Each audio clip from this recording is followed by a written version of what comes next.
কম্পটা তো এখনো আসে না। ইস, মোটামুটি কি হইতেছে খবরটা না পেলে আমি শান্তি পাইতেছি না। বাবা নিশ্চয়ই সেরকম কোনো গন্ডগোল হয়নি, তাহলে তো ওরা আমাদের খবর দিত বলুন। না না, এই বেবলিরে আমার বিশ্বাস নাই, বেবলিরে বিশ্বাস নাই। তাছাড়া ও বাড়িতে তো এখন স্ত্রী আচার হচ্ছে বাবা। দেখুন চম্পা হয়তো মজা পেয়ে দাঁড়িয়ে ওটাই দেখছে। যা ফাঁকিবাজ, জানে এ বাড়িতে আসলে আবার কাজ করতে হবে। ও দাদু! কোথায়? দাদু, দাদু, কি কি কি ক আরে দাদু, ও বাড়িতে তো পুরো ঘেটে ঘ হয়ে আছে। আমি তো ভাবতেও পারছি না এরপর কি হবে। আরে কি হয়েছে সেটা কবি তো। আরে দাদু, আমি ভাবছি এরপর কি হবে। এরপর যদি সব আবার বিগড়ে যায় তাহলে তো কেস পুরো জন্ডিস। এই গোল গোল পাকিয়ে জট না পাকিয়ে কি হয়েছে? জানো তো দাদু, ওই যে খেলা নিয়ে যত গন্ডগোল হয়েছে, কৃষ্ণাদি তো তেলে বেগুনে চিবির করে জ্বলছে, অর্জুন দাও ছাড়বার পাত্র নয়, ব্যাস সব ঘেটে ঘর কেস একেবারে। বেবলি, বেবলি এগুলো যত নষ্টের মূল। কি দরকার আছে যে তোর স্ত্রী আচরণ সেখানে লেগে হ্যাগো বাড়ি যাওয়ার? হ্যাঁ, কোন তো এই ঝামেলা আমার সামলাই তুলবো। জানো তো দাদু, ওই অর্জুন দা বলছে এই কৃষ্ণাদিকে এই বাড়িতে তুলবেই না। কৃষ্ণাদিকে মানে এই বিয়েটা, কৃষ্ণাদির সাথে বিয়েটা অর্জুন দা মানেই না। কি? ও অর্জুন বলেছে যে বিয়েটা মানে না? সত্যি করে বল, অর্জুন এই কথাটা বলেছে? হ্যাঁ, বললো তো। আমি বলছি অর্জুন দা বলেছে, কিন্তু ওই কেসটা বলেছে কিনা আমি ঠিক মনে করতে পারছি না। বুঝতে পারছি, আমি সব বুঝতে পারছি। ঠিক আছে, ব্যবস্থা করতেছি। কৃষ্ণা, অনেক হয়েছে। সেই থেকে আমরা সবাই চুপ করে শুনে যাচ্ছি, তুমি যা খুশি তাই বলে যাচ্ছ। আর জেদ করো না তো, ভালো লাগছে না আমার। না মা, আমি আগেও যা বলেছি এখনো তাই বলছি। ওই অসভ্য ছেলের সঙ্গে আমি ওর বাড়ি কোনো মতেই যাব না। কৃষ্ণা, এটা কি কও তুমি? কইছি তো একটা সামান্য ঝগড়া, এর জন্য তুমি শ্বশুর বাড়ি যাইবা না? এই ভ্যাবলি, এই দাঁড়া এদিকে দাঁড়া। আরে তোর নাতির জন্যই তো এই কাণ্ডটা হলো, এত ঝগড়া হলো। কি সাংঘাতিক ছেলে রে বাবা! হ্যাঁ, গায়ে একেবারে নোংরা জল ছিটিয়ে দিল। দুদিন বাদে রাগ হলে তো একেবারে অ্যাসিড ঢেলে দেবে। ঢালবো তো হ্যাঁ না নাই তোর গলায়। কি মুখ সামনে কথা বল, না যে তো কথাই থামবো না। কইয়া যাবি? উফ, চুপ করবে। ঠাকুরজিৎ কি আরম্ভ করেছো? চুপ করো না। কি হলো কি? আচ্ছা, চেঁচামেচিটা কিসের জন্য? আপনার নাতনির জন্য বাবা। সে আবার নতুন করে জেদ করছে শ্বশুর বাড়ি যাবো না। সে ঠিক আছে না? বাবা! হ্যাঁ, যাবে না মানে? কৃষ্ণা, কি শুনছি? শ্বশুরবাড়ি যাবি না মানে? হ্যাঁ দাদু, প্লিজ তুমি আমাকে আর এই রিকোয়েস্টটা করো না। তোমাদের কথা শুনে আমি বিয়ে করেছি, এই ঢের। কিন্তু আমার পক্ষে ওই জানোয়ার ছেলেটার সঙ্গে ওর বাড়ি যাওয়া সম্ভব নয়। এসব কথা বললে কি হবে দিদি? তোর বিয়ে হয়েছে একটা দিন এখনো পার হয়নি, এখন এসব কথা বলতে আছে? হরো, হ্যাঁ, থাকুক। হ্যাগো আর রিকোয়েস্ট করে কোনো লাভ নাই। ব্যাপক কাম আমরা নিজেরা করছি, বাকি কাম আমরা নিজেরাই করুম। অর্জুন গেল, ফেলফেল করে দেখনের কি আছে? কোনো চিন্তা নাই, কৃষ্ণা আমগো বাড়িতে যাইব না, অর্জুন হেরে ঘরে তুলব না। তাইলে বরণের ব্যবস্থা আমি অহনি এহিনি করুম। সে কি? আমি তো বললাম আমি ও বাড়ি যাব না। তাহলে আমার বরণের মানেটা কি? মানেটা খুব সোজা। তুমি যখন ওই বাড়িতে যাইবা না, তখন অর্জুন আইবা এই বাড়িতে। বোমা, হ্যাঁ জেঠু। ধরো এটা, ব্যবস্থা করো। অর্জুন অহন বাইরে যাইব, আর তুমি হেরে বরণ করিয়া আবার এই বাড়িতে ঢুকাও। ঠিক আছে জেঠু। এক মিনিট, কি বলছো তোমরা? আমি এখন বাইরে যাবো? হ্যাঁ তারপর তোমরা বরণ করে আমায় আবার এই বাড়িতেই ঢোকাবে? হ্যাঁ। মানে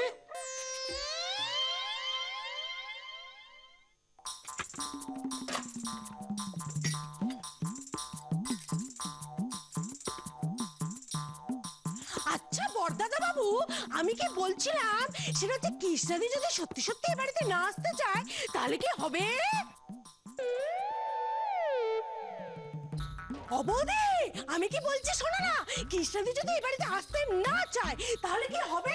তাহলে তো এই শোন শোন, এই শোন, তোকে না এসব কথা ভাবতে হবে না রে চম্পা। তুই এদিকে আয়, এদিকে আয়, এদিকে আয়। কৃষ্ণা আর অর্জুনের বিয়েতে সব থেকে বেশি ফাঁকে কিন্তু তুই দিয়েছিস। চুপ, ঘর ধরে অবস্থা দেখ, দেখেছিস? কে পরিষ্কার করবে এগুলো? আমি? একটাও কথা না, যাও বাসন যেগুলো পড়েছে এগুলো মাজো, ঘর পরিষ্কার করো, জামা কাপড় যা পড়ে আছে কাচো, যাও। ঠিক কি গো বৌদি, ঠিক কি বাড়িতে এত বড় একটা গন্ডগোল, এত টেনশন, আর তোমাকে বলে লাভ নেই। ও বড় বৌদি, বড় বৌদি তুমি বলো, বাড়িতে এত গন্ডগোল, এত টেনশন চলছে, তার মধ্যে সে ছোটখাটো কাজ, বাসন মাজা, কাপড় কাচা, এসব কি এখন করার সময়? আমি যেটা বলতে চাইছি সেটা হলো, কৃষ্ণাদি যদি এবার চুপ করবি তুই? তোকে বলা হলো না এসব নিয়ে তোকে মাথা ঘামাতে হবে না? যা যা নিজের কাজে যা, যা যা বলছি যা। এখন আমি নিজের কাজে যাবো, সব কাজ গুছিয়ে ফেলেছে তো ওই জন্য। ঠিক আছে, পরে চম্পাকে ডেকে তখন হ্যাঁ গো, তোমাকে জল খাবার দেবো? জল খাবার এমনি কিছু করেছে, জল খাবার আমার এখন মাথা খারাপ হওয়ার জোগাড়। এই অশান্তি আমার আর ভালো লাগছে না, জানো তো, আমার কিচ্ছু ভালো লাগছে না। ও দাদা, কেন এত দুশ্চিন্তা করছেন? একটু ধৈর্য ধরুন, আমি বলছি আপনাকে। দেখুন, বাবা ও বাড়ি গিয়েছেন যখন, বাবা নিশ্চয়ই একটা ব্যবস্থা করে আসবেন। বাবা তো ব্যবস্থা করে আসবে, কিন্তু তারপর কি হবে চন্দ্রা? হ্যাঁ, এরকম করে কতদিন চলবে? আর আমার এই হারামজাদা ছেলে অর্জুন শুধু চেহারায় বড় হয়েছে, একটুও বুদ্ধি শুদ্ধি নেই। শুধু শুধু আমার ছেলেটাকে তুমি দুষ্ট কেন বলো তো? কার ছেলেকে দুষবো? হ্যাঁ, এই যে 6 মাস ধরে বিয়ের নাটক করলো, একটার পর একটা অশান্তি, একটার পর একটা অশান্তি তোমার গুণধর পুত্র এই বাড়িতে টেনে এনেছে। আচ্ছা, তুমি এমন ভাবে বলছো যেন সবকিছুর জন্য আমার ছেলেটাই দায়ী। হ্যাঁ, সবকিছুর জন্য দায়ী হোক আর না, কে দায়ী সেটা বড় কথা নয়। কি ঠিক হয়েছিল যে যে কৃষ্ণা এ বাড়িতে থাকবে আর অর্জুন ও বাড়িতে? তারপর এখন তো কৃষ্ণা এ বাড়িতে আসতেই চাইছে না। এবার কি হবে বুঝতে পারছো? এই অশান্তি তো আমি আর সহ্য করতে পারছি না। কপালে কি আছে কে জানে? বাবা বাবা প্লিজ, অনেক হয়েছে। আচ্ছা, কি হবে না হবে তাই নিয়ে আলোচনা করতে করতে তোমরা নিজেরাই তো ঝগড়াঝাটি শুরু করে দিয়েছো। উফ, ও দিদি ভাই, যাও না, দাদাকে জল খাবারটা দাও না, দেখা যাবে কি হবে। তুমি যাও। কোথাও যাবে না, কোথাও যাবে না। আমি বলেছি যখন জল খাবার খাবো না, আমি খাবো না। যতক্ষণ না বাবা এখানে আসছে, যতক্ষণ না একটা ডিসিশন হচ্ছে, আমি কিচ্ছু মুখে দেবো না, এই বলে দিলাম। ঠিকই তো, ঠিকই তো, তুমি কিচ্ছু খাবে না। তোমার গলা দিয়ে কি করে নামবে খাবার দাদা বাবু? আমি কি বলছি, অর্জুন দা কৃষ্ণাদি প্রথমবার এসে বললো আমরা বিয়ে করেছি, তোমরা মেনে নিলে। তারপর বললো বিয়েটা নকল, তোমরা মেনে নিলে। তোমরা যদি সবকিছু মেনে না নিতে, তাহলে কিন্তু তোমাদের অনেক হয়েছে, চুপ। আর একটাও কথা না। আড়ি পেতে না, লোকের কথা শোনার অভ্যেসটা খুব খারাপ। যা, নিজের কাজে যা। না চন্দ্রা, এটা একদম ঠিক বলেছে। আমাদের ওই ডিসিশনটা নেওয়া খুব ভুল হয়েছিল, খুব ভুল হয়েছিল। কিন্তু ও বাড়িতে কি হচ্ছে বলো তো? হ্যাঁ, দাদা, তুমি এটা কি কো? অর্জুন রে এই বাসায় বরণ করতে হইব? হ্যাঁ, এছাড়া কোনো উপায় নাই। না দাদু, না কিছুতেই না, আমি এই বাড়িতে কিছুতেই থাকবো না। ব্রাদার কামি যায়। আরে শোন না, বলছি this is good idea, because তোর একটা অভ্যেস আছে এই বাড়িতে থাকার, নটি তোর কাছে মেরে ফেলবো আমি, হারামজাদা কোথাকারে। দাদু সিরিয়াসলি বলো না, আমাকে হঠাৎ এই বাড়িতে থাকতে বলো তুমি প্ল্যান করলে কেন? এর লাগা কৃষ্ণা যখন আমগো বাড়িতে যাইব না, তখন তুই এখানে থাকবি। না এটা হতে পারে না, এটা হতে পারে না।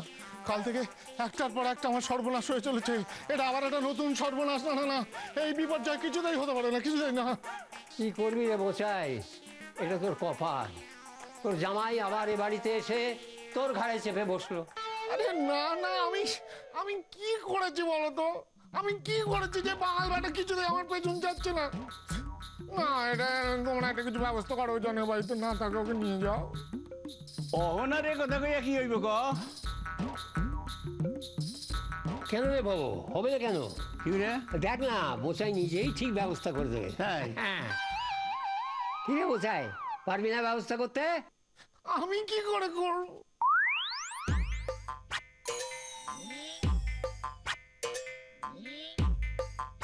কৃষ্ণা, ও কৃষ্ণা, এবার এদিকে আয় মা।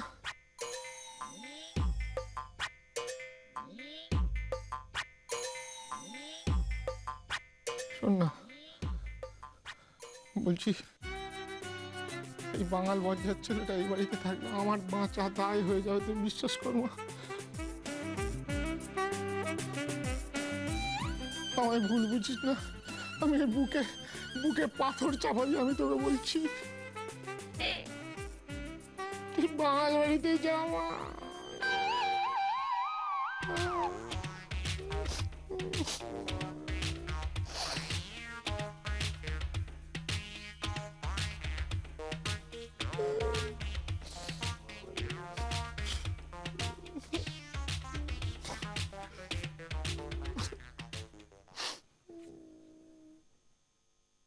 যাব।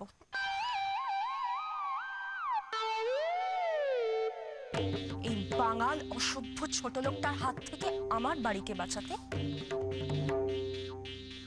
আমি ওই বাড়ি যাব।